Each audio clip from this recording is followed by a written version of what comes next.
Shivananda Lahari, Slokas 91 to 100. आद्या विद्या हृद्गता निर्गतासीत् विद्या हृद्या हृद्गता त्वत्प्रसादात् सेवे नित्यं श्रीकरं त्वत्पदाब्जं भावे मुक्तेर्भाजनं राजमौले दूरीकृतानि दुरितानि दुरक्षराणि दौर्भाग्यदुःखदुरहं कृतिदुर्वचांसि सारं त्वदीयचरितं नितरां पिबन्तं गौरीशमामिह समुद्धरसत्कटाक्षैः सोमकलाधरमौलौ कोमलघनकन्धरे महामहसि स्वामिनि गिरिजानाथे मामकहृदयं निरन्तरं रमताम् सारसनाते नयने तावेव करौ स एव कृतकृत्यः यायेयौ यो भर्गं वदति क्षेते सदार्चत स्मरति अतिमृदुलौ मम चरणावती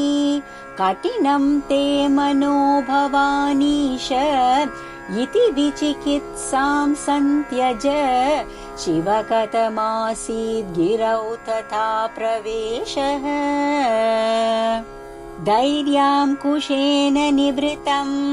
रभसादाकृष्य भक्तिशृङ्खलया पुरहरचरणालाने हृदयमदेवं बधान चिद्यन्त्रैः प्रचरत्यभितप्रगल्भवृत्त्या मदवानेश मनः करीगरीयान् परिगृह्य नयेन भक्तिरज्वा परमस्थानुपदं दृढं नयामुम्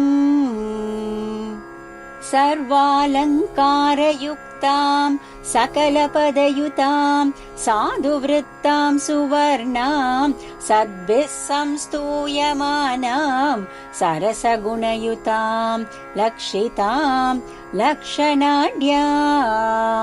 उद्यद्भूषाविशेषाम् उपगतविनयां द्योतमानार्तरेखां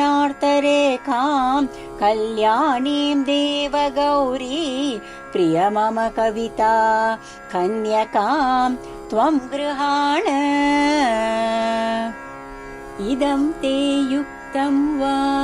परमशिवकारुण्यजलदे गतौ तिर्यग्रूपम् तव पदशिरोदर्शनदिया हरिब्रह्माणौ तौ दिवि भुवि चरन्तौ श्रमयुतौ कथं शम्भो स्वामिन् कथय मम वेद्योऽसि पुरतः स्तोत्रेणालमहं प्रवच्मि न मृषा देवा विरिञ्चादयः स्तुत्यानां गणना प्रसङ्गसमये त्वामग्रगण्यं विदुः माहात्म्याग्रविचारणप्रकरणे दानातुशस्तोमवत् दूतास्त्वां विदुरुत्तमोत्तमफलं शम्भो भवत्सेवकाः।